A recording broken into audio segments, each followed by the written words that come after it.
Hola, hola, muy buenas noches. Uy, muy buenas tardes, perdón.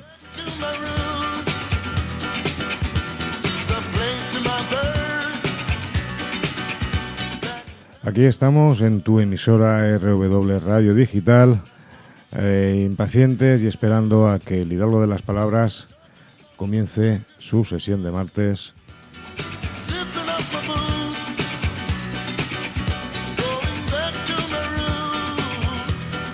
Hoy quizás seguramente, por lo que estoy viendo, un poquito más monopolizada, más monotemática, más tranquila, pero oye, eso no quiere decir nada,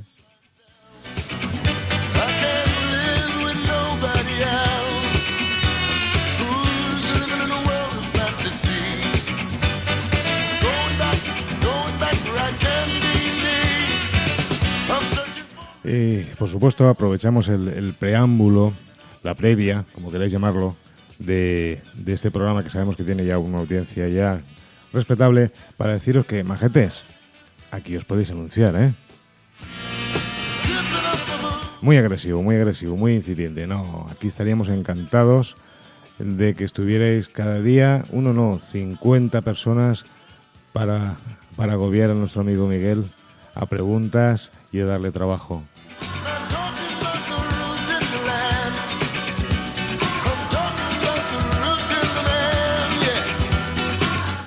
RW Radio Digital. Aquí estamos en la página www.rwstudios.es, en nuestra aplicación de móvil, una app muy sencilla de bajar, RW Radio Digital, y para el que tenga iPhone, en iTunes.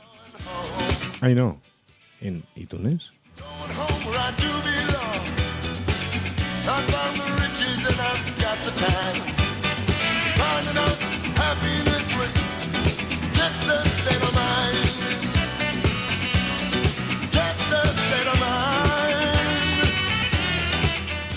Bueno, como sabéis, hemos empezado con la melodía de Porque nos apetece, que es otro programa que este verano se va a encargar, ni más ni menos porque nos apetece, de recopilar las mejores jugadas de Don Miguel y sus amigos. Nada más que pues, para entretenernos un poco.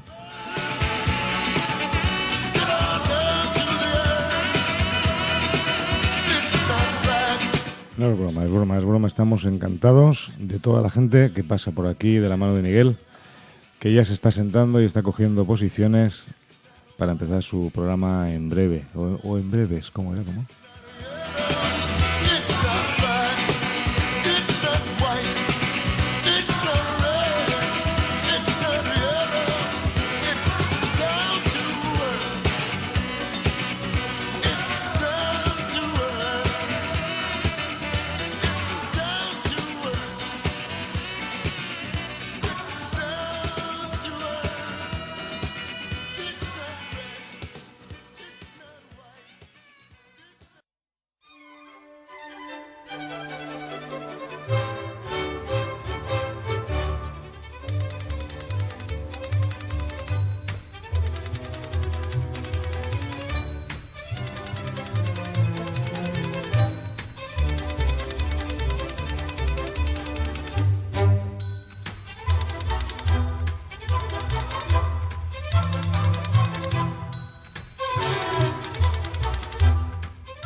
Judíos, cristianos, bereberes, turcos. Una historia llena de historias. Historias propias de las 1001 noches. Hola amigos, al control del sonido, Carlos Marín. Al micrófono, Miguel Navarro. Esto es El Hidalgo de las Palabras. Gallo de Fuego SL.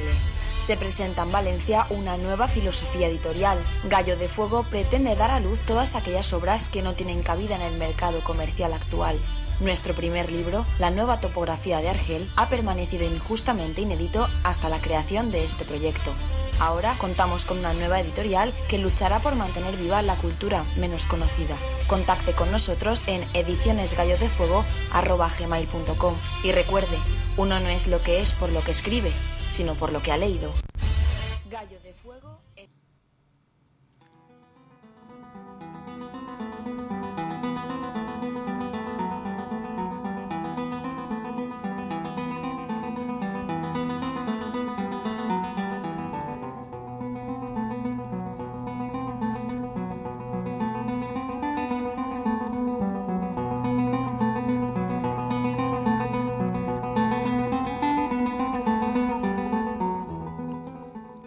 hubo una época de conquistadores, de piratas allende los mares, de amores más allá de las estrellas, cautivos en Argel, religiosos que se lanzaban en su rescate, espías, expediciones militares, diplomacia. Hubo un tiempo en el que el destino de los hombres estuvo ligado a nuestro mar Mediterráneo. Expediciones a lejanos lugares para rescatar a nuestros hermanos. Desembarcos sarracenos en las costas de Almería. Batallas navales en las puertas de Benidorm.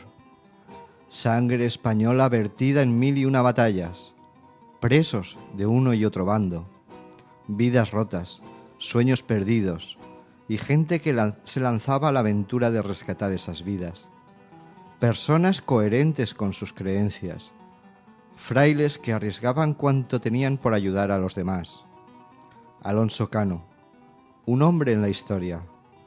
Embajadores de Marruecos, judíos conversos, expediciones de aventura, mapas secretos.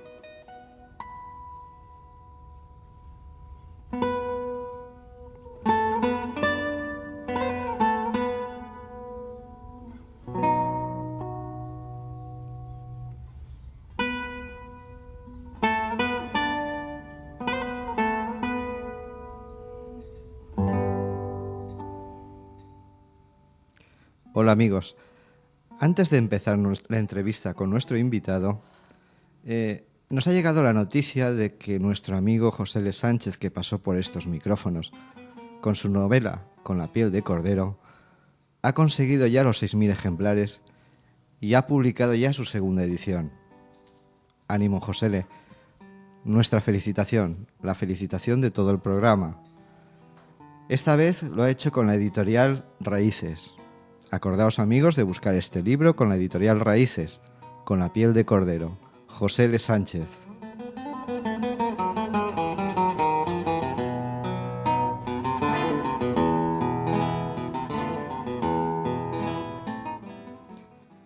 Y hoy tenemos con nosotros a don Andrés Díaz Borrás, doctor en Historia Medieval por la Universidad de Valencia.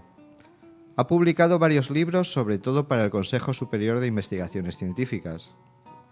Y además ha escrito numerosos trabajos en diferentes revistas.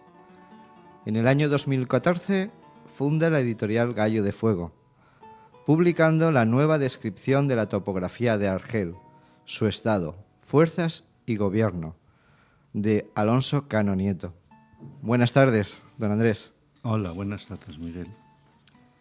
Gallo de Fuego es una editorial joven. ¿Cuál es la filosofía que mueve a esta editorial que empieza ahora? Pues básicamente nuestro propósito es publicar textos que sean interesantes desde el punto de vista histórico o desde el punto de vista de que aporten novedades, aporten aspectos interesantes en una muy variada gama de posibilidades, ¿no? Novela histórica, ensayo, etcétera, etcétera, y que, pues, debido a las circunstancias no se hayan editado todavía, por un lado, o por otro lado, que de alguna manera sean lo que se podría denominar como libros malditos, es decir, que no han sido publicados por oscuros intereses. No sé si por oscuros pueden ser oscuros intereses o sencillamente, como se decía en Edad Media, por la diosa Fortuna. La nueva topografía de Argel, de Fray Alonso Cano y Nieto, es el primer libro que publican. ¿Por qué publicar la nueva topografía? El libro en cuestión es un libro, desde el punto de vista histórico, importante. Se puede considerar que para entender las relaciones de España con el norte de África en el siglo XVIII es básico, es esencial. En el siglo XVIII España ya había iniciado, a comienzos del siglo XVIII, una apertura de relaciones con el reino de Marruecos, con lo que equivalía al reino de Marruecos, pero el resto del norte de África, que estaba en poder de los turcos, estaba todavía muy lejos de mantener relaciones con la monarquía hispánica, ¿no? Y de hecho lo que ocurría es que había una relación de abierta hostilidad, ¿no? Entonces, eso era un problema. Y el problema era mayor en tanto en cuanto lo que se pretendía era mejorar o al menos eliminar el problema de la presencia de la piratería turco-argelina en el mar Mediterráneo. ¿La editorial tiene otros libros previstos para publicar o está trabajando ahora en algún otro? La editorial tiene una vida austera y precaria, pero tiene. Pero tiene. O sea, eso quiere decir que hay algo preparado por ahí. No, bueno, estamos intentando a ver si es posible publicar una novela histórica sobre la Valencia del 19, finales del 19, hasta concluida la Guerra Civil. Interesante. De un común amigo. Ajá. No voy a decir, por si acaso. No se desvele de momento secretos. Y bueno, también hay un proyecto que es ilusionante, que es una traducción de un libro que no está traducido, del alemán, de una feminista, no sé si feminista, o por lo menos militante en la defensa de los derechos civiles de las mujeres en el siglo XIX. Es un libro de una autora alemana, que ese también será complicado en principio. Está ya traducido, pero hay que revisar la traducción porque para darle un significado. Claro, y estamos correcto. Pendientes también de pequeños detalles y, como no, mi intención es publicar un Portulano de mar, que es el único texto del siglo XVII que lleva este nombre y que es una singularidad, pues casi podríamos decir una auténtica joya birmana, ¿no? Sí. Lo que pasa es que de ese libro me voy a encargar yo personalmente. Muy y bien. lo que pasa es que este aún tardará un año, un poco más. Sí, muy bien. El 26 de agosto, si no me equivoco, de 1768, salió de Madrid la expedición que embarcaría en Cartagena el día 6 de septiembre. Llevaban 1.246 cautivos argelinos dispuestos a cambiar por cristianos en tierras de Argel. El convoy estaba fuertemente armado, estaba formado por los navíos San Vicente Ferrer, San Isidro y Santa Isabel y la fragata Santa Teresa. En esa expedición se encontraban Fray Alonso Cano, trinitario descalzo, el también trinitario Juan de la Vega y el reverendo mercedario Antonio Manuel Artalejo. ¿Qué hacen estos hombres al frente de la expedición? Pues básicamente dos cosas. Supongo que más importante para ellos, cumplir con su carisma, es decir, ir a redimir cristianos de poder de los musulmanes. Es sencillamente rescatar a aquellos prisioneros cristianos españoles que se encuentren en Argel y que de algún modo estén en riesgo de apostatar, que es el carisma, el renegar, que es el carisma esencial tanto de la Merced como de la Trinidad. Ese sería la primera cuestión, el primer motivo, supongo que es el primer motivo que tienen todos estos religiosos. La segunda es prácticamente específica de Alonso Cano y Nieto, que es podríamos decir, el jefe de todos los redentores en esta ocasión, y que lleva un encargo secreto del gobierno del rey Carlos III para elaborar y emitir un informe sobre cómo se encuentra la regencia de Argel. La regencia de Argel es el gobierno de la ciudad de Argel.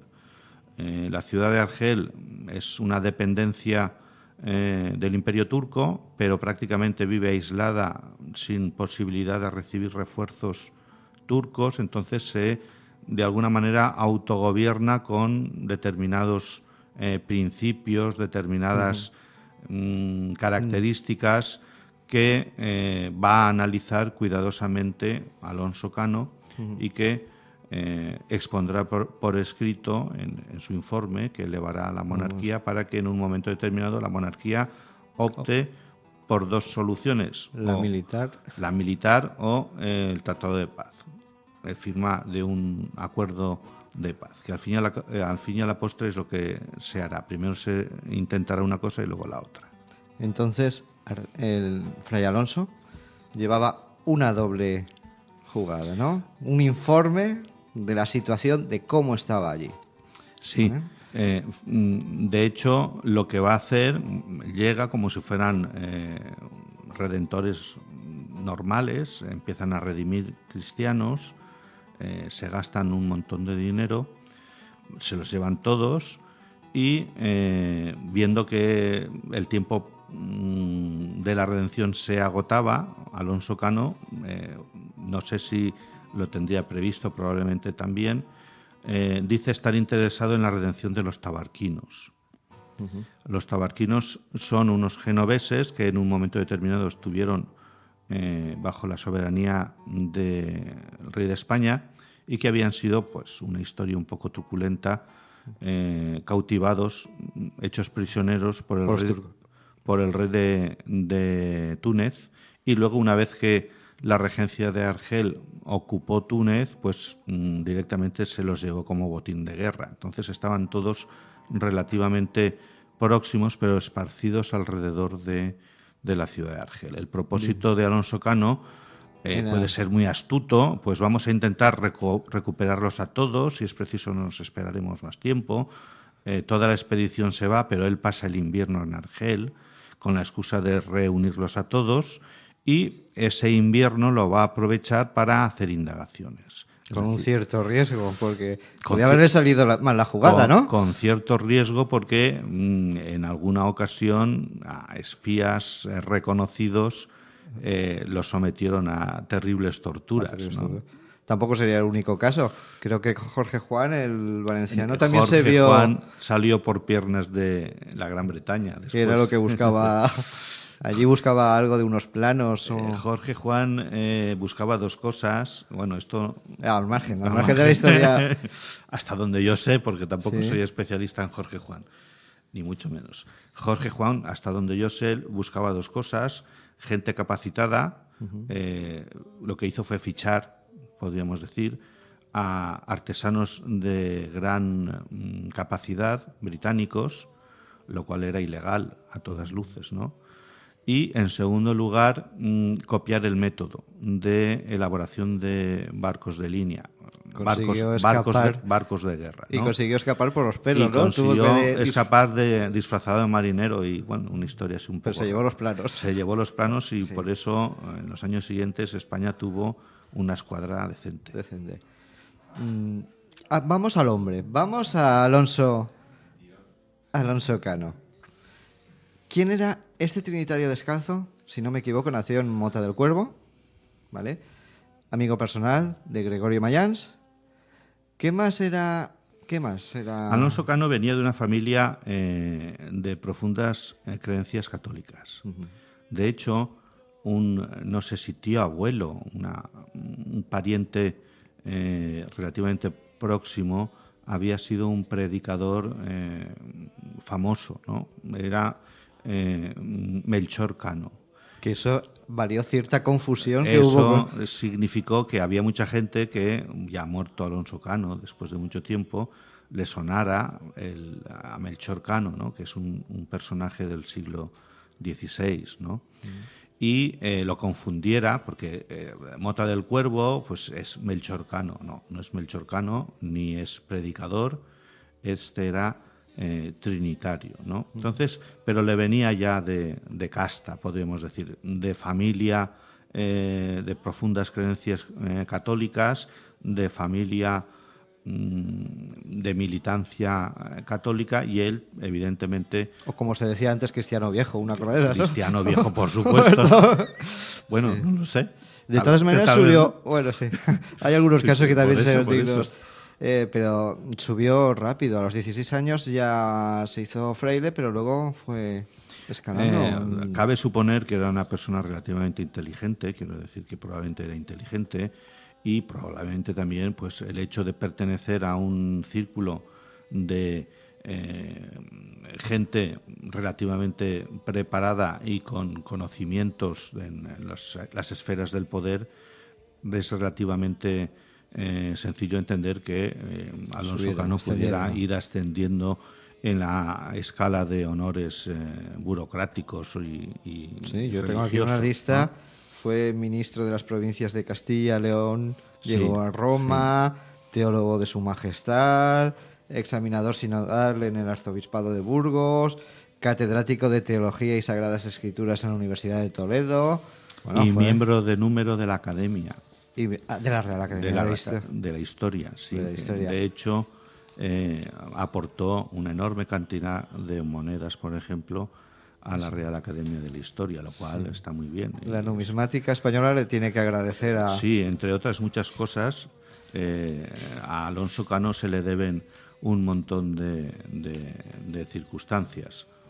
Pero es verdad también que Alonso Cano, por lo que me estabas preguntando antes, en realidad fue un religioso de una clara tendencia regalista. En esta época había dos tendencias: la tendencia, por así decirlo, jesuítica, de aquellos que estaban al lado esencialmente del Papa, y la tendencia de gran influencia monárquica, regalista, que es dentro del ámbito en el que Alonso Cano se movía. Y es por eso que probablemente lo que ocurrió al fin y al cabo es que Alonso Cano, valiéndose de su proximidad a la monarquía, pues consiguiera, no sé si sería conveniente utilizar el concepto medrar, pero realmente fue así, ¿no?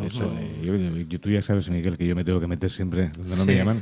Yo siempre soy el poco informado. Claro, Somos el cara y cruz del mismo programa. yo no puedo saber de todo, pero escuchando, o sea, tanto la pregunta como las explicaciones, estoy viendo una película. O sea, la forma de narrar, la forma del detalle, La la historia forma es- de la historia. La historia es muy bonita. Estoy viendo una de esas películas de domingo por la tarde, Sí.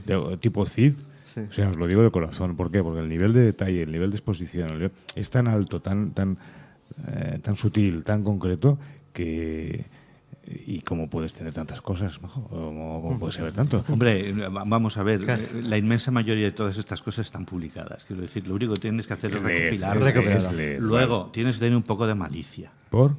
Pues porque si no tienes malicia no llegas a ningún sitio. Quiero decir, tienes que leer entre líneas, ¿no? Entonces, Alonso Cano, Lo que cuenta y eso lo es que no cuenta. complicado. Ya, pero vamos a ver. Sí, que me estamos hablando del perfil de una persona joven en una maraña de situación tipo película, de tramado, de la Edad Espías. Media, del guerrero que viene, la señorita que tal. Igual, lógicamente, pues asocias que ese señor sería un señor espabilado, un señor listo, que utilizaría las artes más o menos a su antojo para llegar Pero es que- donde Pero Miguel yo- apuntaba. no, sí. Lo que ocurre es que a estas alturas sabemos muchas cosas de Alonso Cano, ¿no? Hay detalles curiosos. Vosotros.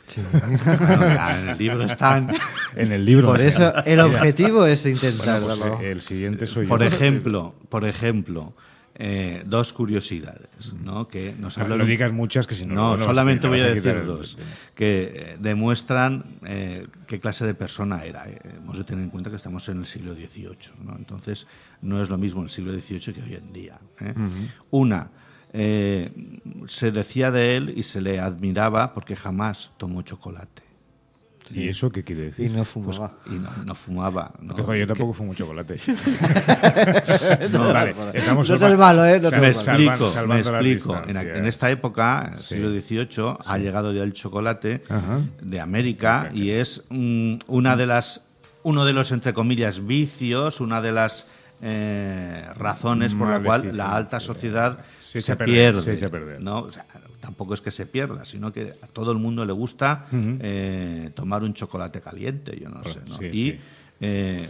Alonso Cano es considerado como una persona austera en sus modos Y de que- ser. y que manejaba su voluntad y era el que tío. maneja su voluntad y que Además- jamás llegó a probar el chocolate. O sea, Y además siempre mantenía una dieta de frutas ahí. Eso ya. Dieta de frutas, verduras, poca carne. Era un hombre... Hombre, como corresponde a un clérigo de la época. Bueno, Bueno. a un buen clérigo.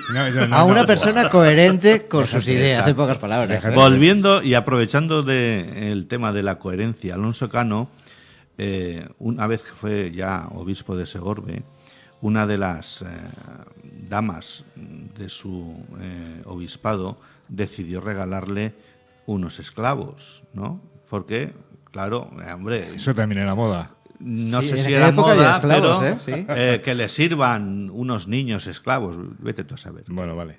Entonces, lo primero que hizo Alonso Cano fue liberarlos, ¿no? Porque dentro de su filosofía, no ya dentro del carisma, porque no eran cristianos, pero dentro de su filosofía cabría entender que eso de el esclavismo no formaría parte de su Sí, tradición, de su estructura. ¿no? Entonces... Era un hombre que dos- iba librando esclavos. no sé si iba librando esclavos, Bueno, pero por lo menos cautivos sí, sí. que hay una diferenciación. Por lo menos, Sí. aunque no comiera chocolate. A mí eso me impactó, yo que soy un gran aficionado. Oye, la próxima Otro vez traemos una tabla. Una tableta de chocolate ahora ya aquí. no puedo. Para que nuestro invitado que quede completamente... Otra de las anécdotas es que en Roma, cuando estuvo en Roma, se vio obligado a hacer la reforma, a afrontar unas obras, ¿no? Sí, sí. Ahí ya, ¿qué pasa? ¿Qué influencia Es que, tiene esa...?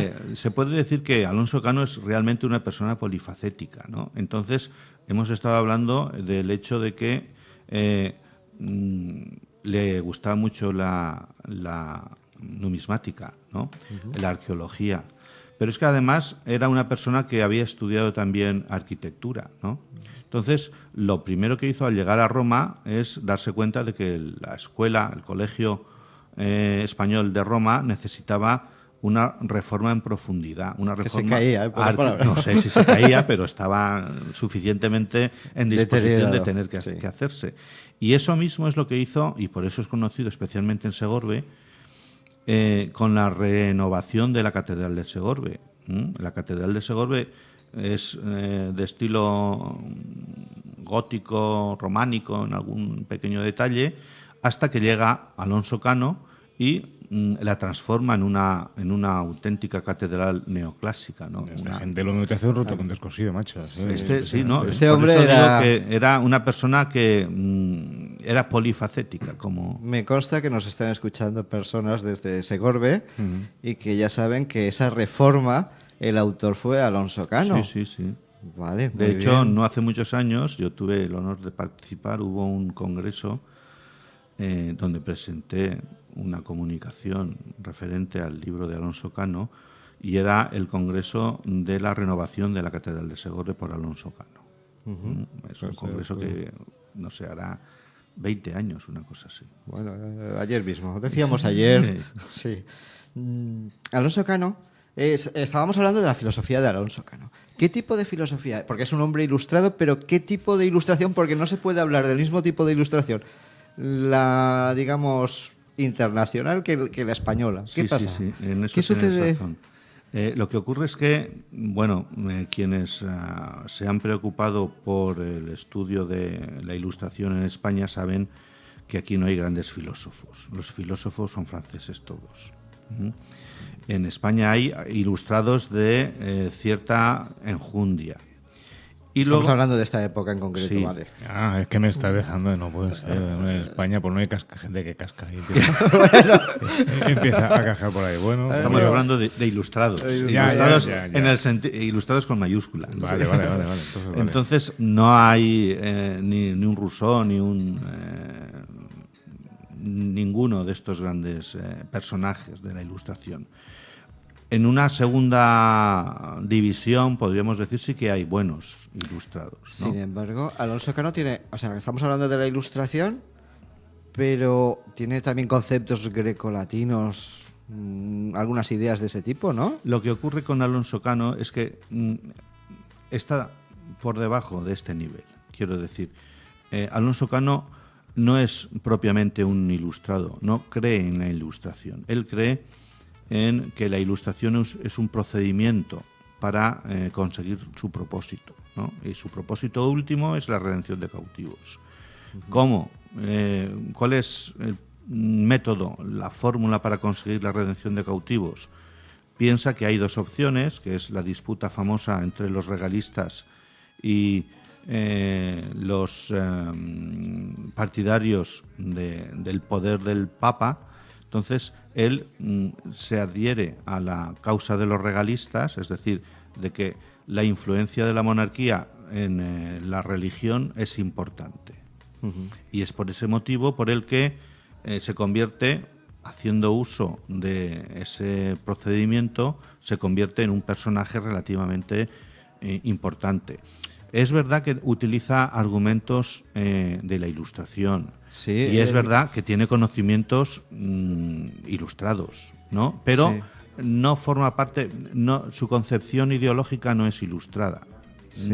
No se puede considerar un ilustrado puro. No es un ilustrado puro. Utiliza la ilustración para conseguir sus propósitos. En ese sentido es enemigo acérrimo, por ejemplo, de los jesuitas. Nosotros sabemos que los jesuitas tienen una dependencia. Sí, pero dile Una dependencia absoluta del Papa, ¿no? Y en este sentido son un problema para la monarquía. Carlos III los expulsó de España. Un segundo, vale. Que creo que tenemos una llamada. Sí, pasando, como estábamos por Segorbe y tal. Vale. Nos hemos detenido un momento en Segorbe porque nos entra una llamada de Segorbe. Bueno, la hemos llamado, ¿no? La hemos llamado nosotros y ha sido muy amable, como siempre, en atendernos. Rosario, ¿qué tal? Buenas tardes. Hola, buenas tardes a vosotros. ¿Qué tal estáis? Muy bien, encantados de escucharte. ¿Qué tal te ha ido por Canfranc? Pues muy bien, porque además tuvimos un programa de actividades, además, pues muy culturales, ¿no? También, y muy denso. Pues eso, desde el pregón de las fiestas el viernes, que fue muy emocionante, hasta esa noche, como ya era la antesala de la recreación de la inauguración de la estación y nos teníamos que trasladar a 1928, pues ya hubo un concierto de cabaret con canciones del Berlín, pues del periodo de entreguerras y de esa época de Nueva York y París. Y nada, y al día siguiente pues nos vestimos de esa época y fue pues como si... Muy bonito, llegáramos. Joder. Entonces, Oye, eso nos das envidia. Hablando de vestir, tu paraguas ahí se ha hecho furor, ¿eh? Con el grafismo, o sea, con lo que es la estación de y tal, Canfranc. en las fotos de Canfranc, ¿eh? Pero me han reñido. Me han dicho que la próxima vez tienes que dejar aquí un libro firmado dedicado a mi mujer. Lo siento, te pongo en este aprieto. La mujer online. de Carlos. bueno, ya sabéis que yo encantada. Claro que sí. sí. No. Bueno, Y a mí me gusta mucho dedicar los libros. Sí. ¿Cómo llevas el libro? Porque he leído por ahí que es uno de los 10 primeros en ventas que está circulando. Pues sí, Volver a Canfranc. Porque en este momento pues ya estamos en la 3ª edición y claro, y yo pues sobre todo que esta historia llegue a tantos lectores, pues como podéis imaginar, pues me hace muy feliz, ¿no? Más que por vanidad de autora, pues más que nada porque se conozcan estos hechos, que yo creo que la labor de rescate que se hace con ellos pues es de justicia, ¿no? Yo he leído de Volver a Canfranc, tu novela, que se están muy buenas críticas, ¿eh? Se están lanzando muy buenas críticas. ¿Hay algo? ¿Hay algo para una película o cómo está la cosa? ¿Aún lo estáis negociando? Yo espero que sí, que además la adaptación al cine pues que sea inminente, porque todo lo que se cuenta, cómo se desarrolla, el predominio de la acción, los personajes, pues que yo considero pues que son muy atractivos, pues hacen que tenga pues todos los ingredientes para que la pueda seguir un espectador y que sobre todo que vea ese ritmo trepidante, ¿no? De lo que sucedió allí pues en los últimos años de la Segunda Guerra Mundial. Ha sido el comentario genérico de que ese libro, con lo poco que llegamos a poder escuchar de tu magnífica explicación, cuadraba perfectamente con un film, con una serie. Sí, pero es digno para una serie. Y oye, un secreto, a ver, cuéntanos, ¿cómo te organizas el tiempo? Esta tarde has estado con Julia Otero en Onda Cero. Ahora estás hablando... ¿Cómo te ha ido con Julia Otero? Bueno, pues era el programa de Julia en la Onda, en Onda Cero, que conocéis vosotros. Sí. Me ha entrevistado Carmen Juan, que es la subdirectora. Y nada, muy bien, porque además yo conocí a la que ahora es mi editora precisamente a través de ese programa. Ah, ¿en ese programa? Sí, tienen un espacio que se llama Territorio Comanche. Y la primera vez que escuché hablar de la que ahora es mi editora, pues fue allí. Y pues eso pues lo he querido pues recordar esta tarde, ¿no? Y ha sido pues la verdad que muy muy emotivo. Yo estaba en la emisora de Castellón, y por eso también sabéis que las nuevas tecnologías y cómo funcionamos ahora, ¿no? Sí, de hecho ahora estamos... Sí, pero perdona, aparte de que no te habrán tratado también, aunque yo haya sido mal educado pidiéndote el libro, no te tratarían también aquí con el cara a cara, con el nuestro ambiente íntimo, familiar. A ver, me han tratado muy bien. Que sí, mujer, que es broma. De hecho, cuando he llegado a casa pensaba que era el mismo técnico, que lo diga Miguel, porque esa ha sido nuestra conversación. Sí. Pero claro, yo creo que como nos pasa a cualquiera de nosotros, pues siempre prefiero una conversación pues con la otra persona enfrente. O sea, que porque, Miguel claro, Miguel daba el pego, para que veas que, Miguel, estamos a la altura, ¿eh? Estamos a la altura, Estamos a la Carlos. altura. Gracias, Rosario. Muchas Esto va muy bien, además, Rosa. No, pero eso lo sabéis perfectamente, que en una conversación, o sea, yo hice la tesis sobre la pragmática y los recursos conversacionales y todo eso, y hay que valorarlos, ¿no? Los tiempos se reparten mejor, luego la gestualidad también tiene muchísima importancia, el tono, y qué os voy a contar a vosotros, que os dedicáis a esto, ¿no? O sea, somos unos principiantes. Que va para nada. Bueno, ¿qué te parece? No sé si estabas escuchándonos, que estábamos hablando sobre Segorbe. Sí. Sí, estábamos hablando de quién hizo la reforma de la catedral. Además habéis ¿habéis visitado la catedral? Yo no, yo te puedo reconocer humildemente que no. Carlos. Perdón. Bueno, pues yo os lo recomiendo. Hay que ir. Sí. Porque además de la estación de Canfrán, pues aquí en la capital del Alto Palancia, pues hay que hacer una parada obligatoria. El siguiente libro. Sí, además mira, como es la misma autovía, que se llama la autovía Mudéjar, se pueden combinar los dos lugares, tanto en coche como yendo en tren. Primero uno y después el otro, y viceversa si es a la vuelta. A la vuelta. Muy bien. Oye, muchas gracias. Yo digo que tengo dos corazones, y pues eso, Segorbe y Canfrán, y cada uno pues están habitados por los edificios pues que estábamos nombrando. Sí. Y deja también un huequecito para las torres de Quart, y aquí al lado unos estudios que hay. No, si la verdad es que estáis en un espacio privilegiado, porque en la calle Quart, a la sombra de las torres, y en unas instalaciones pues que la verdad es que da gusto visitarlas. Además de por veros a vosotros. Gracias. Muchas gracias. Muy amable, Rosario, por todo y por atendernos en esta llamada. Y esperamos verte en la 6ª edición del libro de Juan. Ojalá. Por ejemplo. Pues yo encantada, como siempre, por el trato que siempre me dispensáis. Y bueno, espero que hasta pronto. Eso. Un abrazo.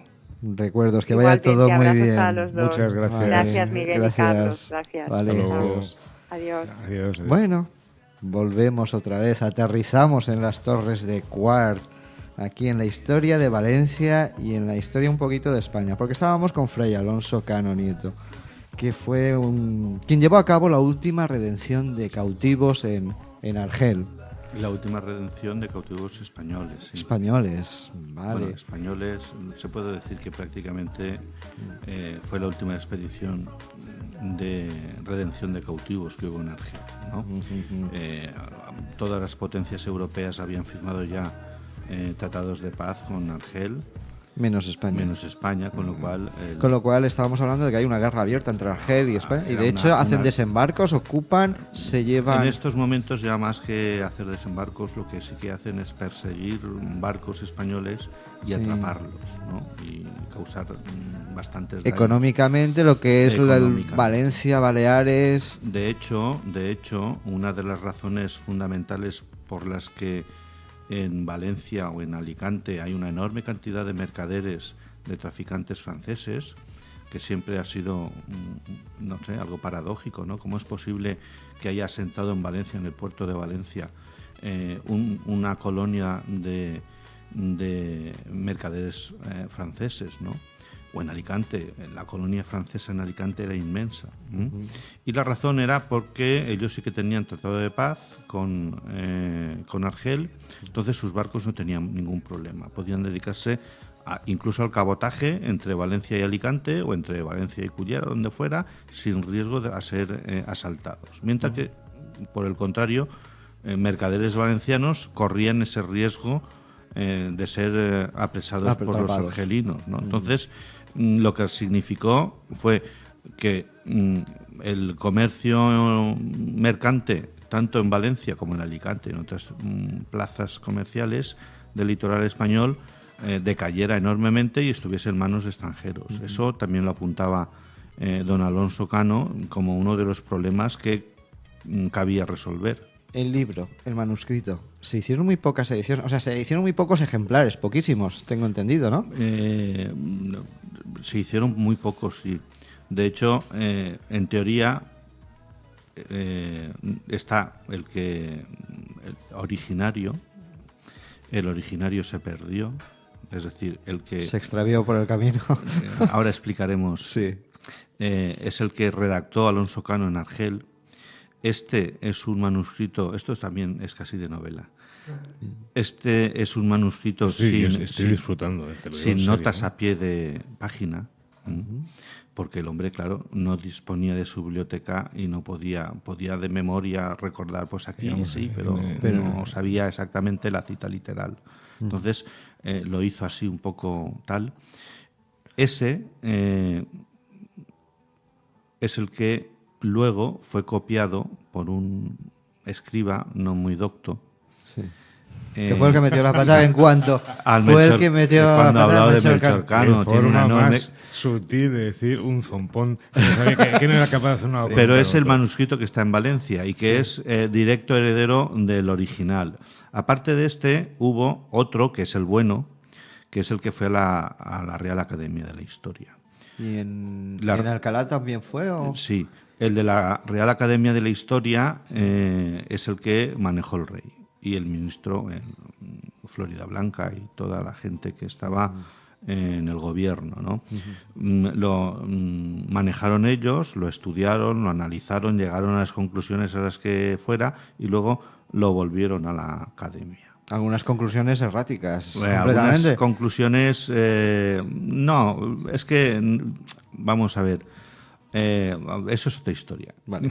Bueno, vamos a volver aquí al original. Podríamos entrar en ella también. ¿El general O'Reilly quién era? ¿O'Reilly era? O'Reilly, sí, era un irlandés amigo del whisky. Sí, y bueno, mercenario porque estuvo con la independencia de los Estados Unidos contra Inglaterra. No, lo que pasa es que en esta época los irlandeses eran católicos, los británicos sus enemigos naturales, y algunos irlandeses estaban integrados en el ejército español. O'Reilly es uno de ellos, ¿no? Pero también estuvo en Estados Unidos. Estuvo en los Estados Unidos, claro, sabía inglés, entonces estuvo allí, estuvo luchando contra los británicos en Buenos Aires, el ataque a Buenos Aires, y luego se le encomendó la tarea de ocupar Argel. La tarea de ocupar Argel no debía ser muy complicada.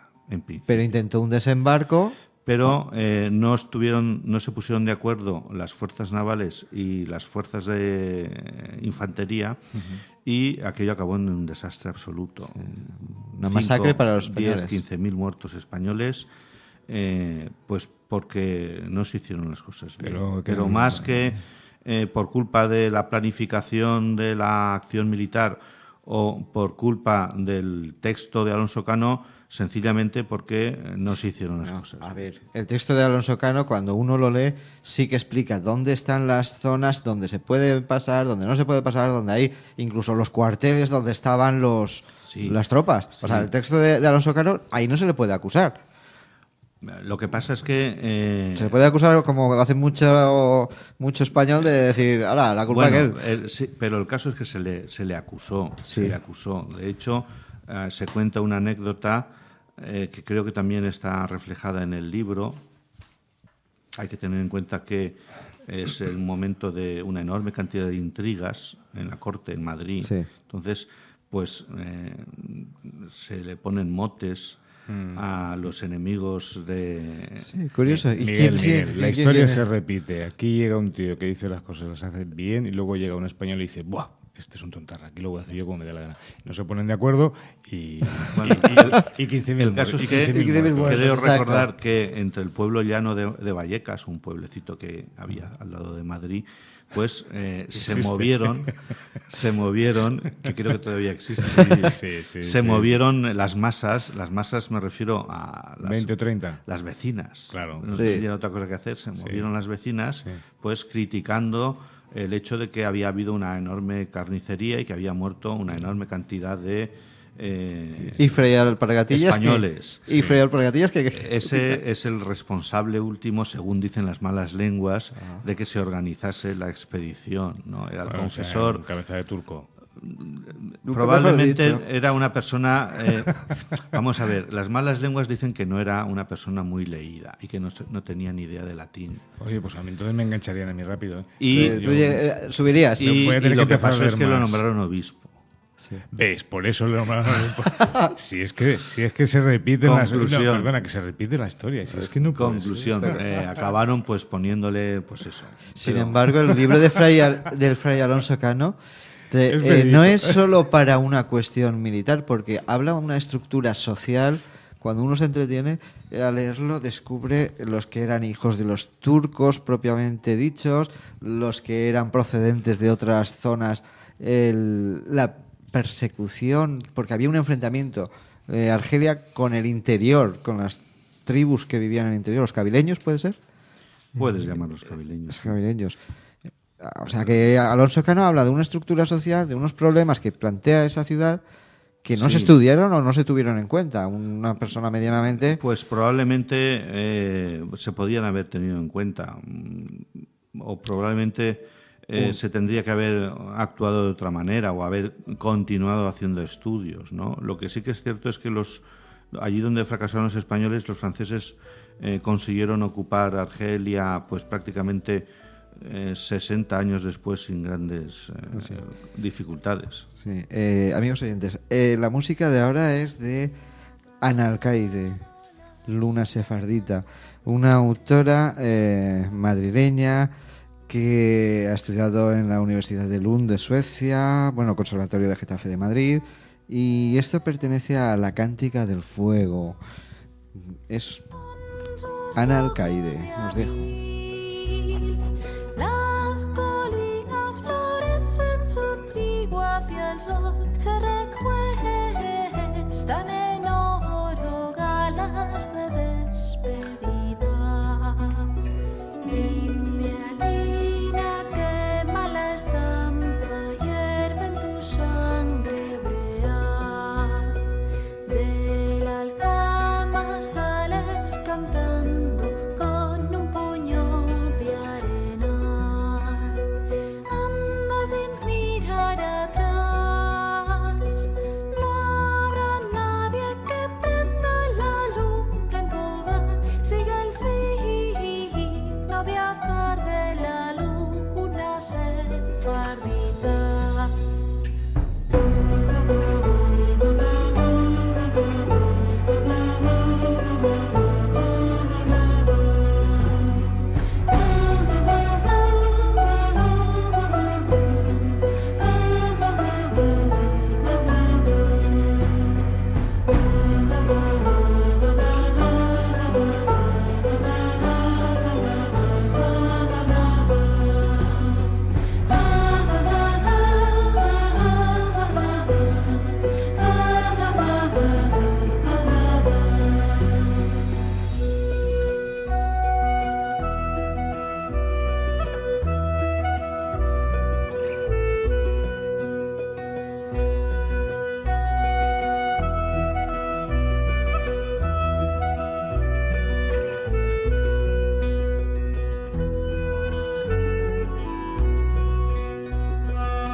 escuchando aquí a Ana Alcaide, Luna Sefardita.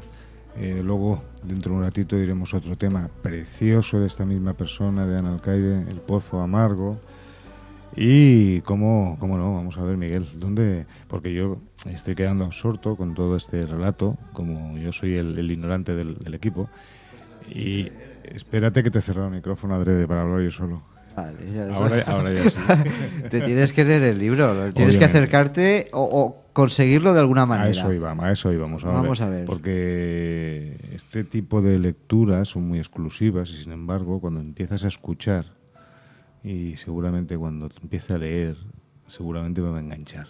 Sí, este engancha. Claro. Yo, por experiencia, que me lo he leído, este me ha enganchado. Aparte... Ediciones gallodefuego@gmail.com. Ahí es donde directamente pueden hacer un pedido perfectamente ahí, ¿no? Hoy en día enviar un correo. Ya hay gente que se ha puesto en contacto, ya les mandamos el libro. Claro. O sea, ya ha habido pedidos de... Bueno, muy bien. ¿Por qué no les pones la cuña para que se enteren quién es Gallo de Fuego? Que Gallo de Fuego está ahí pendiente. Porque no la encuentro. Muy bien. Ahora voy. Gallo de Fuego, una editorial joven para buenos libros de historia, libros históricos, conocer un poco más nuestra esencia. Ya va. Gallo de Fuego SL. Se presenta en Valencia una nueva filosofía editorial. Gallo de Fuego pretende dar a luz todas aquellas obras que no tienen cabida en el mercado comercial actual. Nuestro primer libro, La nueva topografía de Argel, ha permanecido injustamente inédito hasta la creación de este proyecto. Ahora contamos con una nueva editorial que luchará por mantener viva la cultura menos conocida. Contacte con nosotros en edicionesgallodefuego@gmail.com y recuerde, uno no es lo que es por lo que escribe, sino por lo que ha leído. Efectivamente, yo como he leído poco, soy poco. Volvemos otra vez a Argel, recordar el problema de los argelinos. ¿Cómo era Argel? Argel en realidad era autónoma, dependía de los turcos. ¿Qué relación tenía con los turcos exactamente? ¿Y por qué la Sublime Puerta? Bueno, la Sublime Puerta es el nombre con el que se conoce a el estrecho del Bósforo, ¿no? Uh-huh. Se supone que da paso a el mundo más, entre comillas, civilizado y el más perfecto de todas las monarquías, ¿no? Vale, que era para ellos los... Claro. Entonces, en ese sentido es la Sublime Puerta, ¿no? Además que enlazaría de alguna manera con una cierta tradición teológica musulmana y, bueno, por ahí irían los tiros. Argel era una ciudad, ¿cómo lo podemos decir? Desde el punto de vista de su organización, bastante aceptable. Quiero decir, Alonso Cano se sorprende de lo ordenada que está. Que aun siendo pobre la tenía... ciudad, ¿no? Entonces le llama la atención que las calles están absolutamente limpias. Recogen la basura, no hay huelga de basureros. Recogen la basura. Es verdad que el consumo de alimentos no es muy elevado, entonces todo lo que se puede utilizar se utiliza. No tienen apenas enseres en sus casas. Viven muy pobremente, pero de una manera muy aseada. Disponen de fuentes públicas, dice, al igual que pudiera ocurrir en París. ¿En qué época es eso? Eso en 1768, una cosa así. Pues no te creas que es poco, ¿eh? Sí. Pero que dice que disponen de fuentes públicas, lo cual es un adelanto enorme. Sí. Es decir, que no, por ejemplo... Un sistema de alcantarillado tenían exacto, ahí. ya tienes que tener un mínimo de alcantarillado. No, sistema de alcantarillado no había, bueno, pero... en la calle, en la calle. No sé. La calle adelante, pero bueno, que es igual, pero ya estaba Pero, previsto. evidentemente, hay algunos aspectos que le resultan menos atrayentes, como el hecho de los baños, donde la gente se baña desnuda y dice, no voy a hablar sobre estos temas porque podrían ruborizar al lector. Claro, tengamos es una también en cuenta mentalidad, que es un fraile. Claro, entonces esto probablemente la Tassi habla sobre los muchachos que van a los baños a... Una curiosidad, la sociedad argelina me da la sensación cuando uno lee el libro que los argelinos en esta época se sienten un poco como ocupados por los turcos, ¿no? Por el imperio. Hay dos problemas básicos. Uno, no existe una relación entre la fuerza militar turca y el pueblo argelino. Entonces no existe ninguna relación. Los turcos mandan y los argelinos están allí para obedecer. De hecho, creo que Alonso Cano, cuando habla del lugar donde estaban viviendo las tropas turcas, era de los mejores edificios que había. Sí. Otro problema es que no existe tampoco un modelo a seguir para que el gobierno en Argel se perpetúe. No existe legalidad en Argel. La legalidad es de algún modo bastante salvaje, ¿no? Sí. Llega un cargo militar, mata al que está mandando, se sienta en su escaño y dice, ahora soy yo el que manda.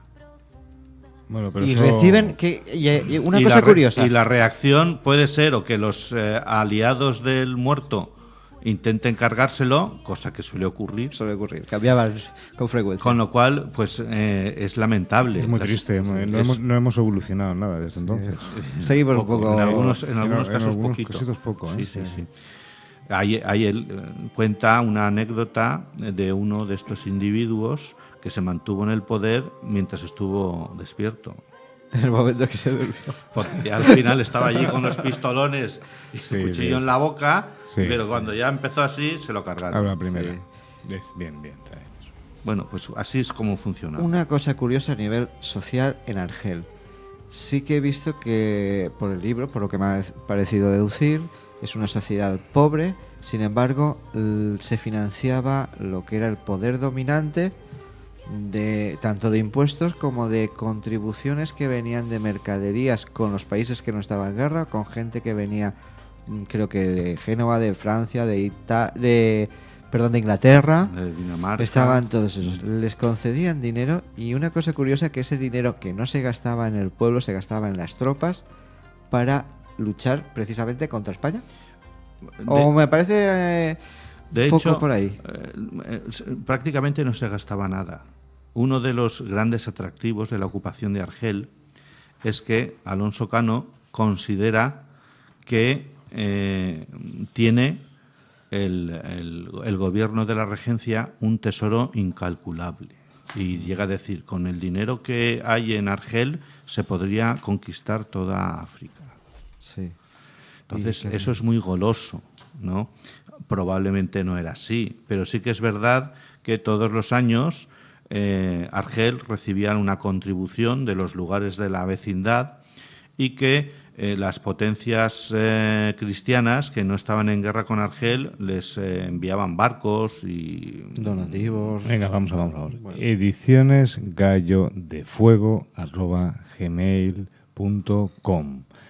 Ahí es donde podéis obtener este libro que está diciendo, que os cuenta todo aquello que Andrés nos está nutriendo, emocionando y viendo. Pero tenéis que comprar el libro. Sí, porque tiene muchos secretos que conviene leerlos. Muchas preguntas que se me están quedando en el tintero. De hecho, le hemos dicho, no cuentes tantas cosas del libro, y dice, ¿qué? Sí. Si estamos hablando de un...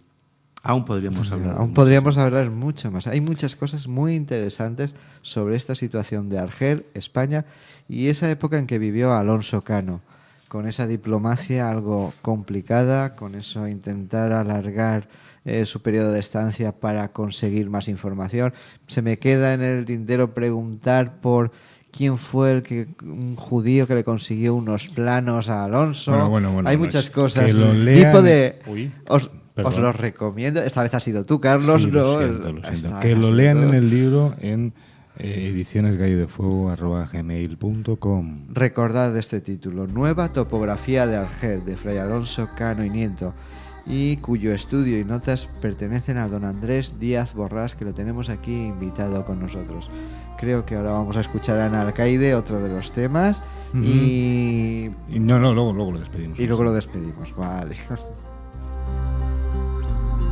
Las sombras de tu vergel secreto, testigos de los besos, de labio y labio abiertos en flor. Doncella de nobleza levita, si adoras a un cristiano, más vale que silencies tu amor. La noche cerrada en los jardines despista a los guardianes que velan tus paseos, Raquel.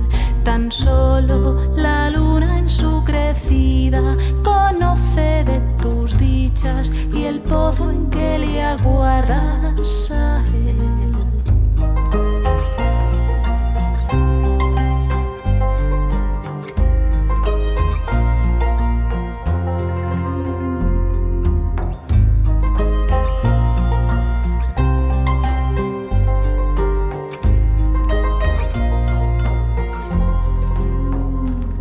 Rosarios de auroras toledanas bendicen vuestra suerte y os vuelven descuidados tal vez. Luceros y estrellas pasajeras perfilan en el aire su entrega y tu desnudez, y al alba de una noche certera, partido de un abrazo por una daga criminal. La sangre templada de Fernando destila entre tus manos y anuncia su destino fatal. En su agua calmaré. Bueno, amigos, el tiempo se nos come. Estaríamos 2 horas más continuando con don Andrés preguntándole cosas y os recomendamos y más. Recomendamos la lectura de este libro, Nueva topografía de Argel, de Fray Alonso Cano, editado por Gallo de Fuego, y la composición, o sea, estudios y notas de don Andrés Díaz Borrás. Don Andrés, unas últimas palabras, díganos. Pues nada, que yo he estado muy a gusto aquí con vosotros y que si necesitáis cualquier otra cosa o si necesitáis alguna información extra respecto del libro o de las próximas haremos lo que hay que hacer en cuanto próximos trabajos. En los siguientes trabajos nos tiene que avisar, porque de esta calidad. Aviso también a nuestros oyentes que la calidad del libro es bueno. El precio desconozco, no lo vamos a decir, pero sí, desde luego, vale la pena pagarlo. Además, Gallo de Fuego, Ediciones Gallos de Fuego. Además lleva impreso detrás uno de los planos misteriosos que había desaparecido. Así es verdad, lo dijo don Andrés nos dirá este plano un poquito, pero otro día. Otro día. En realidad todo lo que se puede decir del plano está aquí. Está aquí.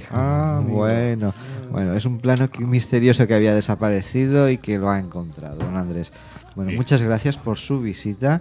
Muchas gracias al correo que nos ha enviado José L. Sánchez, que nuestras felicitaciones por su libro Con la piel de cordero, que ya va por la 2ª edición. También agradecimientos, en especial a una escritora genial, Rosario Rano, amiga de este programa, de todos nosotros, que está triunfando y arrasando con su novela Volver a Canfranc. Muchas gracias. Os recuerdo, amigos, que hoy tenemos una programación doble. Luego a las 9 volveremos por aquí con Sabina Espósito y El Tao de la Terapia, un libro que es benéfico, dedicado a la Asociación Valenciana de Parálisis Cerebral. Cerebral. Muchas gracias también al alcaide por sus canciones, que garantizamos que volverán a sonar en la radio, en este nuestra programa, radio. Como mínimo en nuestro programa, en la radio también. Bueno, amigos, hasta dentro de un ratito los que continuáis. Y los que no, que paséis unas felices vacaciones, que en septiembre continuaremos dándoos aquí más libros. Llevaros un libro, que vale la pena.